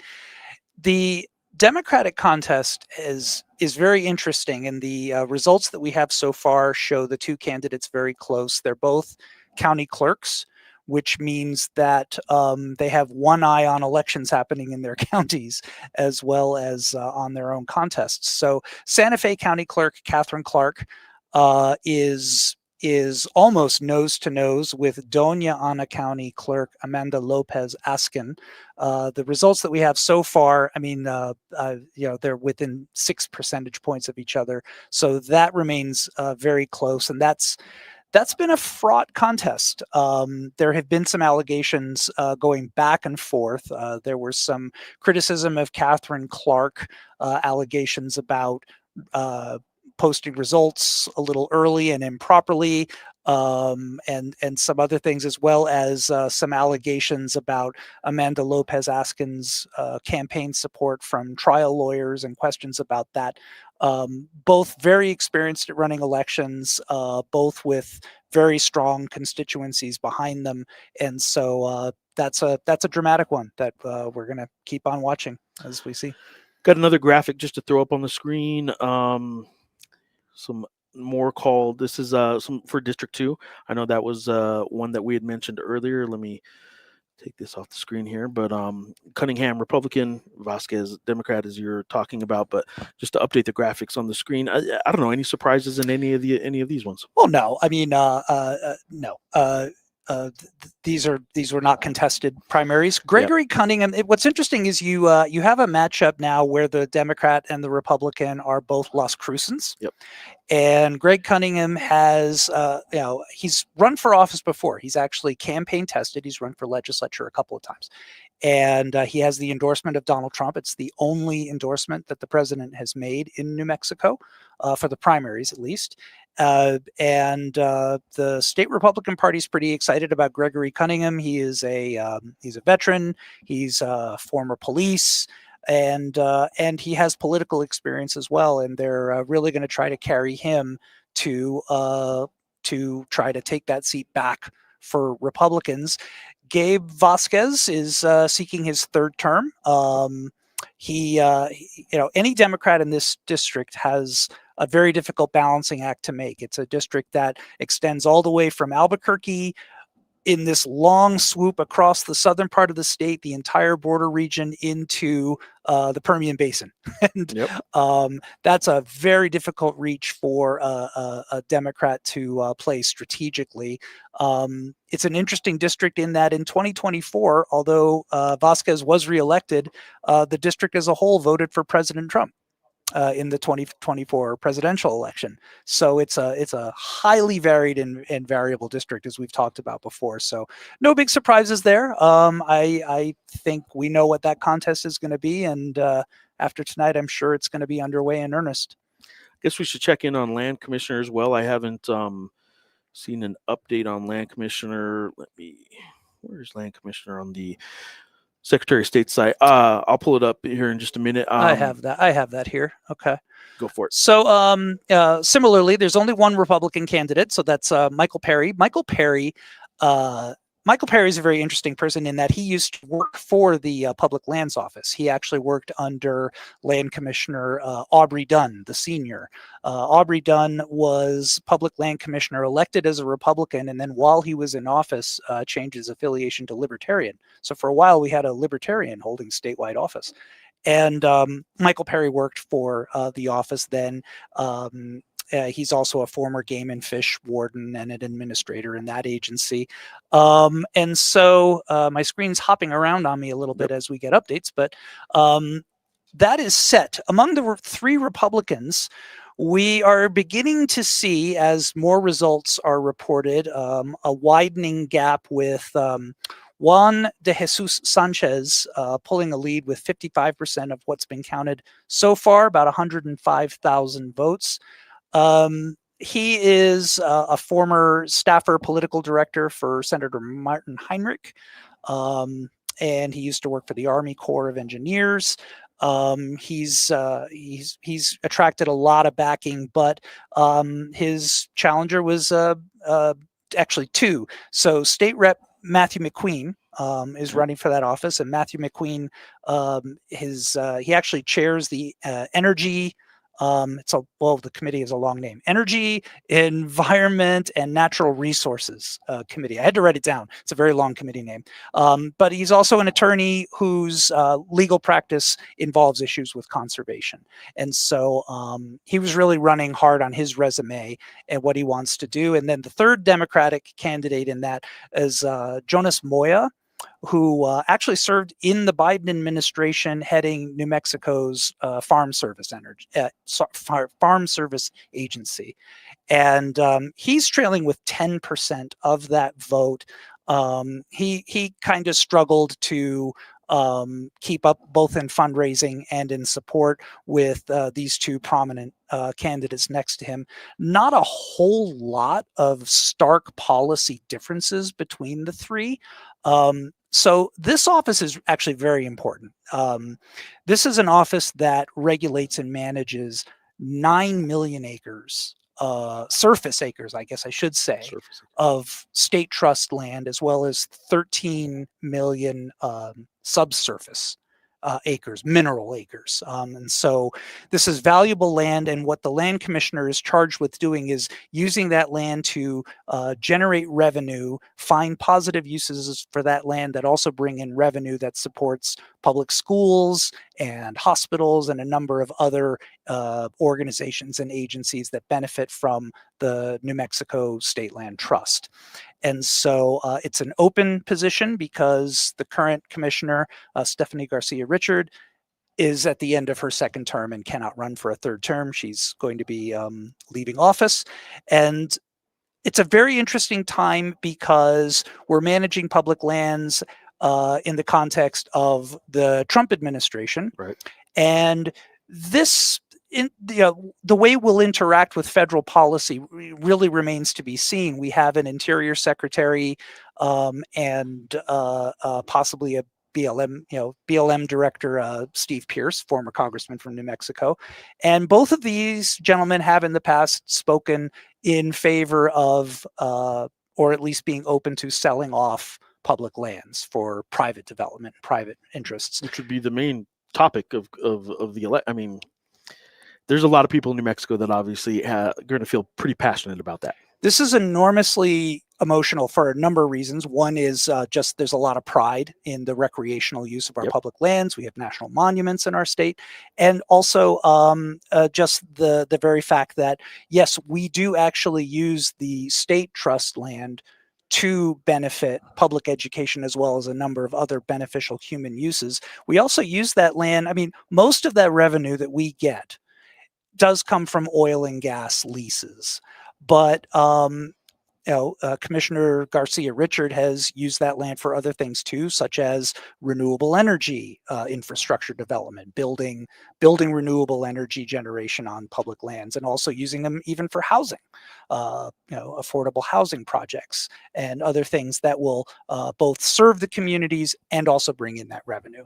And so it's a very powerful office. It's a very important office. And I think that is really an office where you're going to see a very interesting interaction where New Mexico is trying to steward its own public lands in the context of the last 2 years of this Trump administration, which has a quite a different philosophy about how to use lands, much more friendly to less regulated oil and gas production, for instance. Before you returned, Jeff Tucker was on. Jeff Tucker made a comment that it appears that you can't count on independents to win an election like Sam Bregman maybe had been. I think he had been counting on independents to come in. Do you have any thoughts on the initial? Look, this is the first time this has happened, so the sample size isn't large enough to make any huge determinations here. But I am curious your thoughts on independents now being involved and the fact that it doesn't appear to have helped Sam Bregman swing that his race as much as maybe we thought. I mean, if you think about it, I mean, the unaffiliated voters are not caucusing somewhere. Right. They don't make endorsements. I mean, unaffiliated voters are everybody from very conservative people who may be libertarian or much more traditional Republicans from like say the Rockefeller Republican era who are not MAGA. But that can also be progressive voters, maybe even voters who resonate with some of the Democratic Socialist candidates that have come to prominence in American politics and don't feel like they can affiliate with the Democratic Party, don't really support it. And voters who just don't think about party affiliation at all and that's just not relevant to how they make choices. If you are somebody who just, for instance, looks at candidates individually and says, who do I think is the more credible leader in position, for this office? And so you have, independents really are just all over the map in that sense. And so how do you strategize for them? How do you, I mean, there's nationwide, there's some limited data about independents, the percentage that track toward Republican candidates versus Republican candidates. And, but, and especially in a state election like this and in New Mexico, and with independents really participating in primaries for the first time, I think it's I don't even want to say it's a moving target, right? It's just it's many targets that are moving. And it is just way too early to know for sure if that's going to be something that plays into how people campaign, right? Do they specifically target those independents a whole lot more or maybe not? We do have Jeff Tucker who's going to be joining us back in. Jeff, you can come back around here. We can take you right now, and some of the commentary that you just had, some of the comments you just made, Algernon, about the public lands, I wanted to sort of ask Jeff about as well, because that is something that I think there we go, that can come into play. But you were talking about how selling off of public lands and is going to be, it's frankly it's pretty partisan, and I'm curious what you think. You were talking about land commissioner and the importance of that role and what that could mean in terms of November, and I'm curious your thoughts on how important that race is in New Mexico right now. Well, it's one of the most important offices we have in New Mexico. Keep in mind that our last land commissioner, Stephanie Garcia Richard, was a big proponent of raising royalty rates from 20 to 25%, and through persistence, she got that through the legislature. I guess my question would be, now we're going to go from 25 to 30. And a big part of this is the state has lands, and you also have federal lands, and we just got Steve Pierce appointed as the BLM director, so I think there's going to be some real tension between those two offices.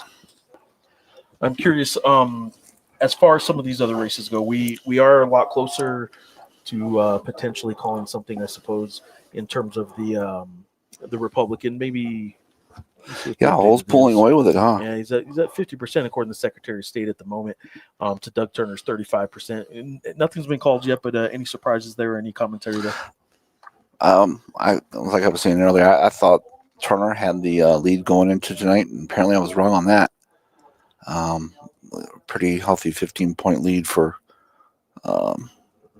Greg Hull. Yeah. And again, I think this race really was a battle within the Republican Party between the Southeast New Mexico and the Metro region.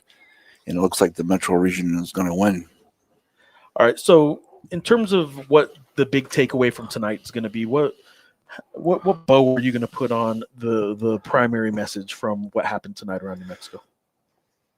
Well, I don't know. I've been kind of thinking that New Mexico voters are clamoring for moderates, just from the emails and op-eds and letters and things that I look at all the time.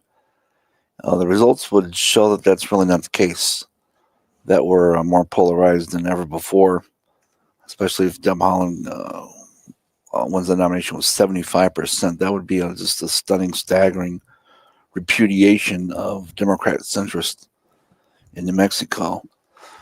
The Republican side, it's a little blurrier. Duke Rodriguez is a new figure in there. The Republican Party obviously has to grow.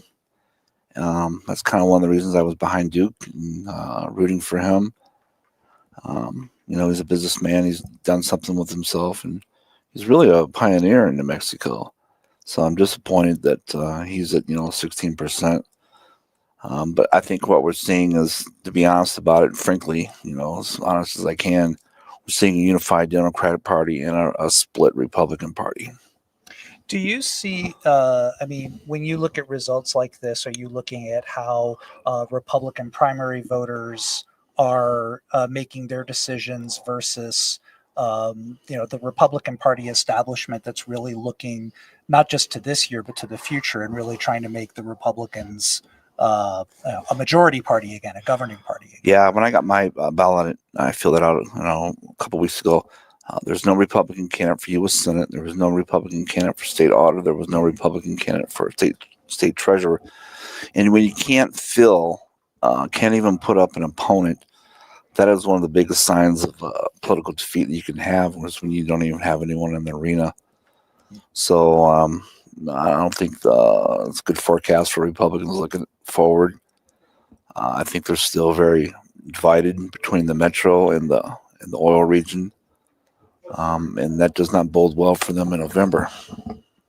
All right. So, as everybody knows, Deb Haaland has been named early on during tonight's results.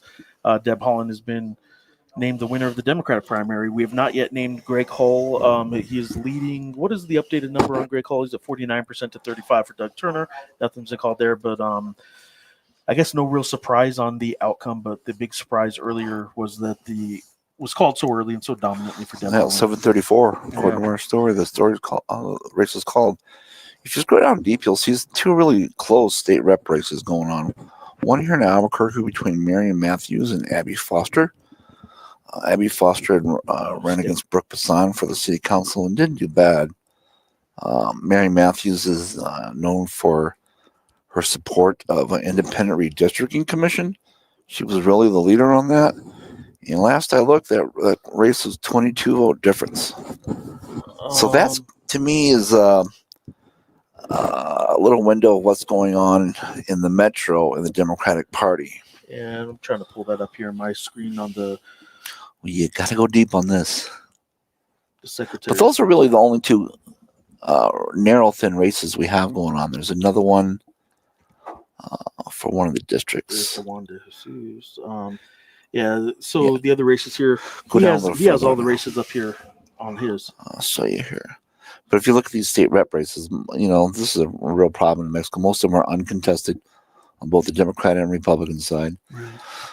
So you've only got a couple of indicators of any races at all. You're getting close now. So we're looking for Marion Matthews and Abby Foster. And last I looked, that was a 22-point split in the Democratic primary. There it is right there.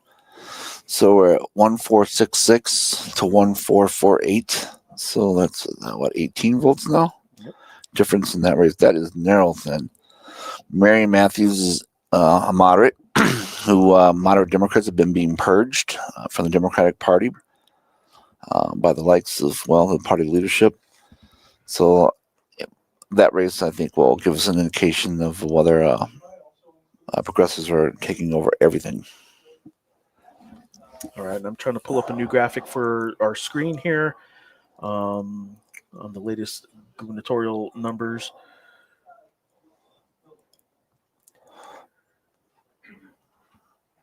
Obviously, turnout has still remained high. I think we're going to be joined by Ryan here. Brian Battelle will be joining us soon. But you're right. I mean, a lot of these, there's a whole bunch of uncontested. That's gerrymandering. New Mexico's, infamous for its gerrymandering. Remember when Jim Baca, was it Jim Baca, that stepped down as state senator because he didn't want to run against Alan Martinez when they got drawn in the same district. And down in Roswell, they consolidated a couple districts, so there was one extra Republican who couldn't run. Our legislative races, like our congressional races, are heavily tilted for one party or another, and there seems to be a lot of, you let us draw our districts, you draw your districts, and let's just let everyone be happy. Are there other conditions that discourage people from getting involved and standing as candidates in these local contests? Is it just that they're becoming more? Is it becoming more expensive to run for a legislative seat? Is it, are there other forces at work there? I don't know. You've got the lure now of the salary, median income salary if you run for the legislature. I look at the kind of the turnover we've had in Roswell in the last 10 years from guys like, Kenny Spence-Zell is still there, but you've Woolsey's gone, Nora Espinosa's gone, Greg Nybert has moved up to PRC. So there's a lot of turnover going on now in your legislative districts down in southeast New Mexico. I don't know why that's really happening. Overall, we don't have enough candidates. There's so many candidates in these races, or just one candidate on either side. I think voters on both sides of the aisle would like to have some more contested primaries. And we've had a good one here in the governor's race. This is the best governor's race in my time in New Mexico, 14 years that we've ever had. We've got 6 candidates, and if you include Mayor Ken of Las Cruces. Prior races, I don't think we've had that many, and if we've had, they haven't been as well known as a 3-term mayor like Greg Hull of Rio Rancho, or a 4-term mayor of Las Cruces, of Mayor Ken. Doug Turner was kind of, I think, of an unknown. He hasn't run for office. I think he did one time before 2010. Right, it was a while back. Yeah. Yeah, so that's a long time to go be out of the public eye. You have also a diversity of resumes, and as I was thinking about the Republican contest in particular, like what kind of experience is really going to persuade? And I think that's where Greg Hull's winning, because he's mayor of a prosperous city that's growing in a state that's shrinking. We lost 1,200 people in New Mexico last year. I think it was our first decline in population in state history. So Greg Hull has a story to tell there. With the way Rio Rancho is, blossomed and grown and prospered. And that may be what put him over the top. Was he's got an impressive record as a mayor, and frankly, he's pretty centrist from what I know of him.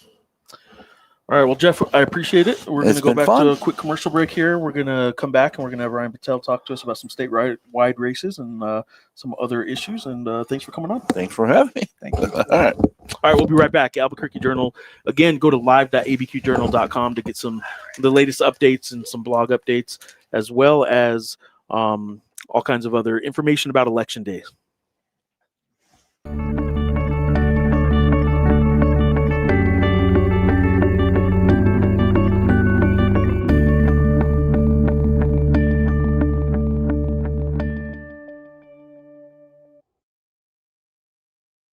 In Albuquerque, everyone is protected in a crosswalk. If someone is crossing, drivers must stop. For pedestrians, for cyclists, for people who use wheelchairs, for everyone. Everyone in a crosswalk deserves a complete stop. Backed by a century of trust, leading local news into the future. The Albuquerque Journal. Legacy-driven, future-focused.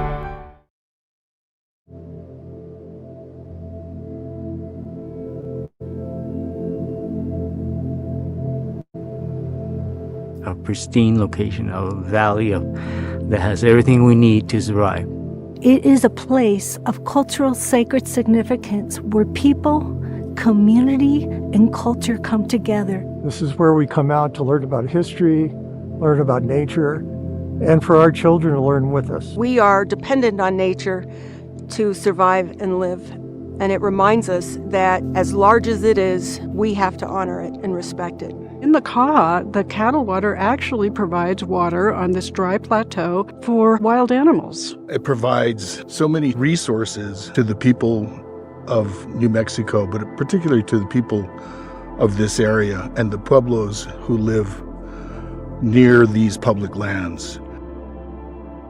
The woods, the waters, and the grasses were to be used by the people surrounding in common. The Caja del Rio matters because this is one of the last cultural preserves in the city of Santa Fe. It's, worth more than money. Basically, can't ever be replaced. It's critically important that this area remains undeveloped, and what we look for through our champions in DC is one, to help us protect this area.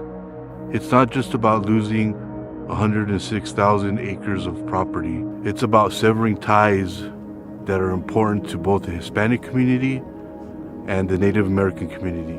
And once you sever those ties of culture and spirit, no amount of money, no amount of political will is ever going to get it back. There's 106,000 acres out here that overlay with Santa Fe County. I stand with them in protecting it on behalf of our future generations. The people that have lived here for centuries, we matter, and we are a example of continuity. The Caja del Rio matters because it is a living cultural landscape that must be preserved permanently.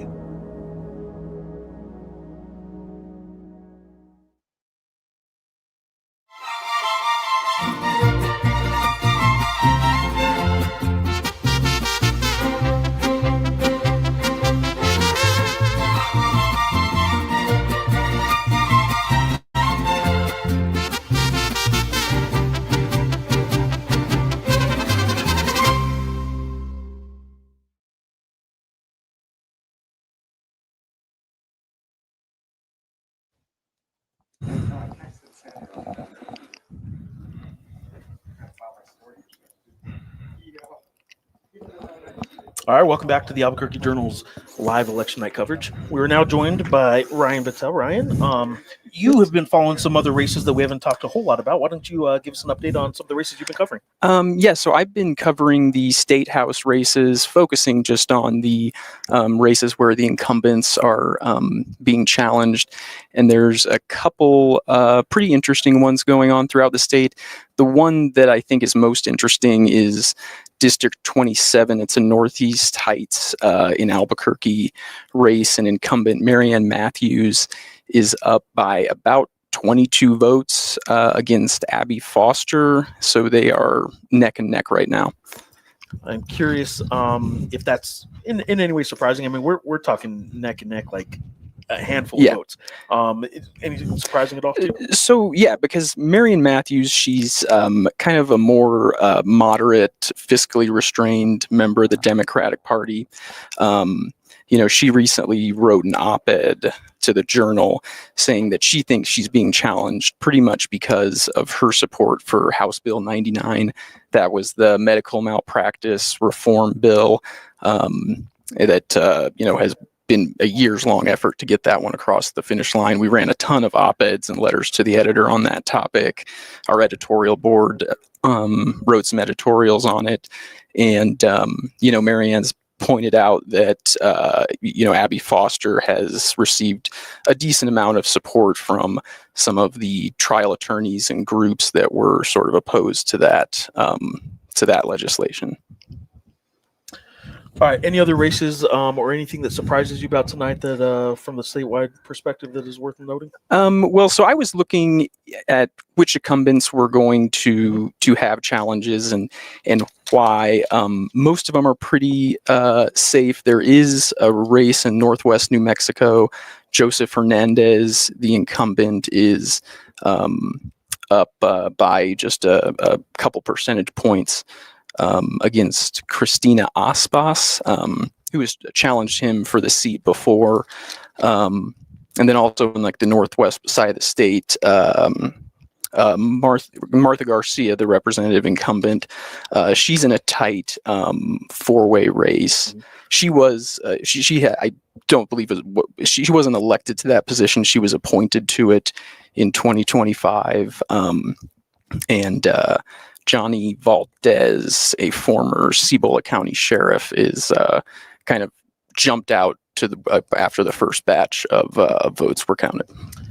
So we got a statement here from Sam Bregman. I'm going to read in the Democratic primary race for governor, and then I want to kind of ask you about that race a little bit. It did get obviously contentious. Sam Bregman said, quote, and this is a statement he has sent out to the press tonight.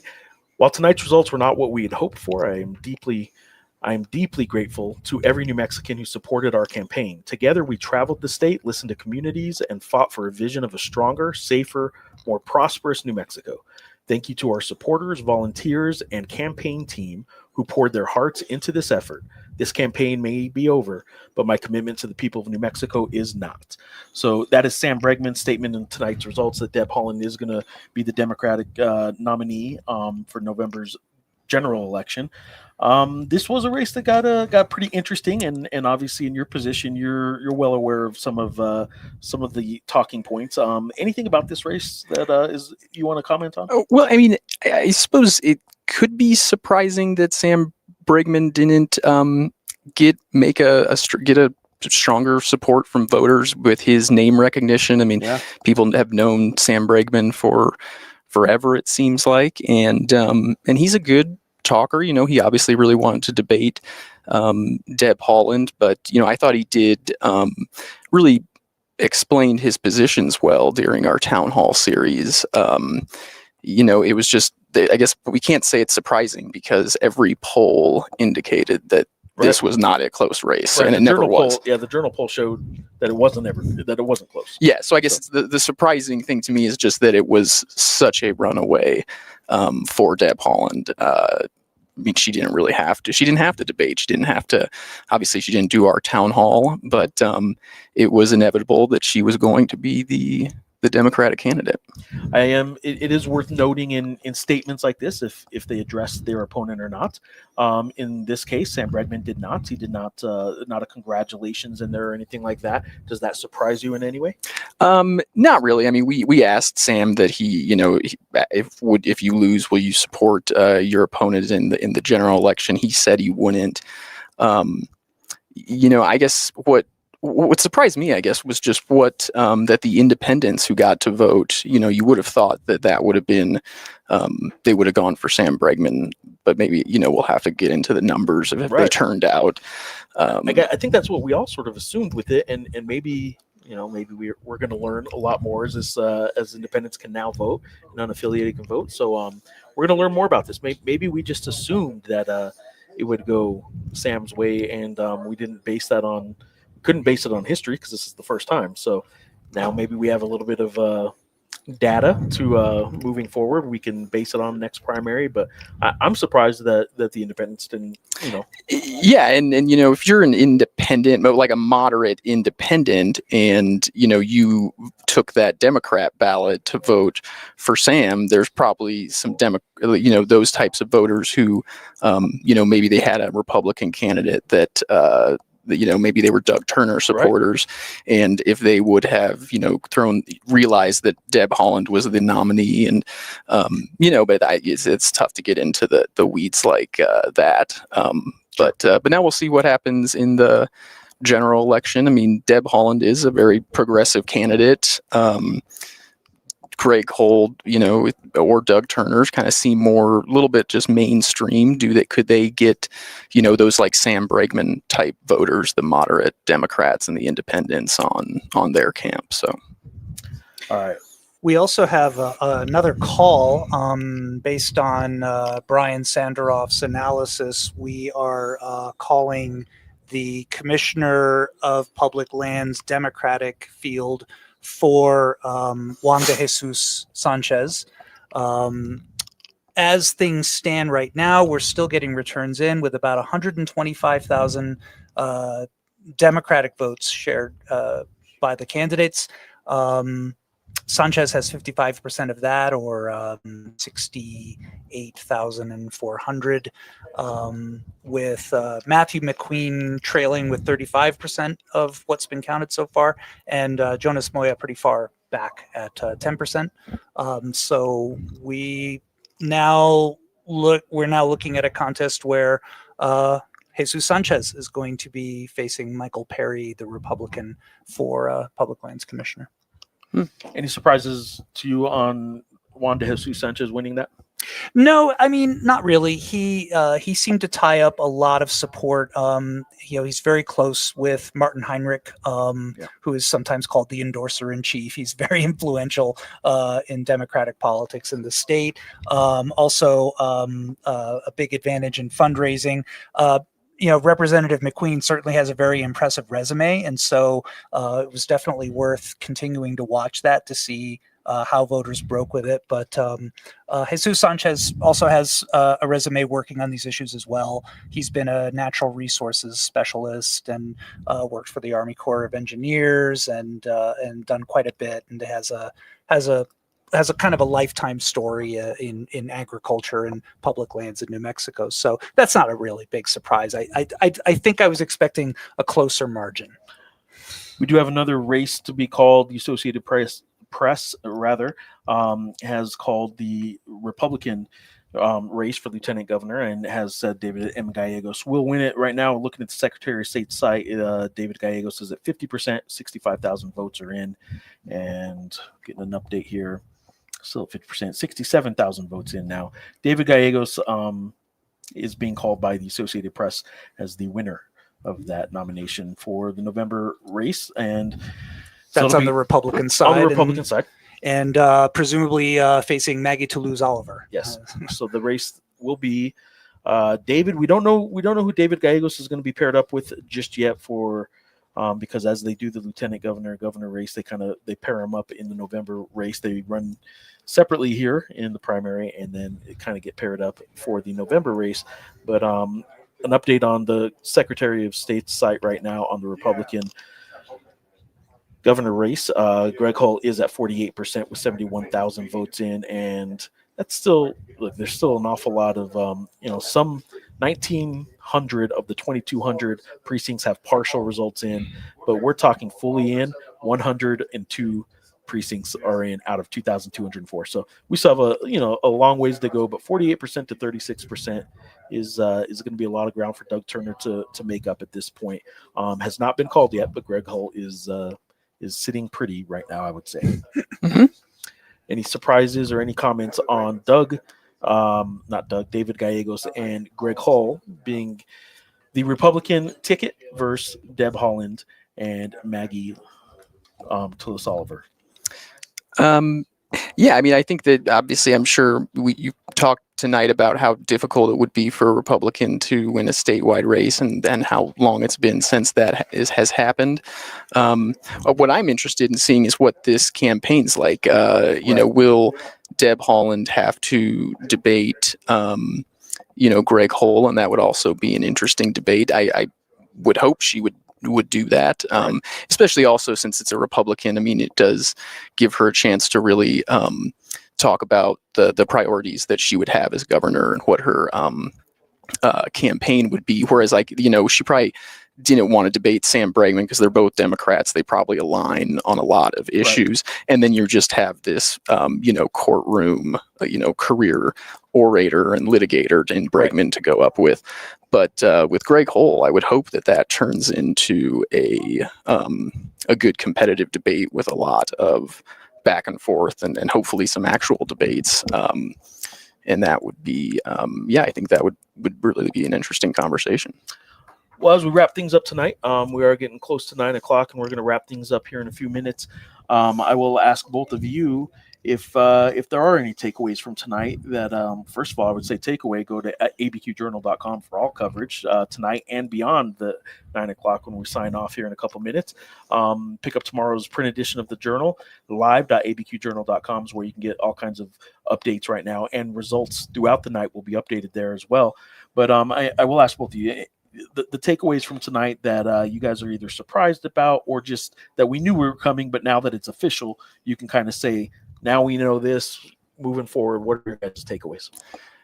Either one. That New Mexico Democrats are very liberal and progressive. Deb Haaland roared to a victory, and in some of the House races, there were some cases where more moderate Democrats challenged progressive incumbents and didn't actually make any inroads. But then you see in that District 27 race where you have a moderate Democrat just struggling, probably won't be called anywhere near close to being called tonight.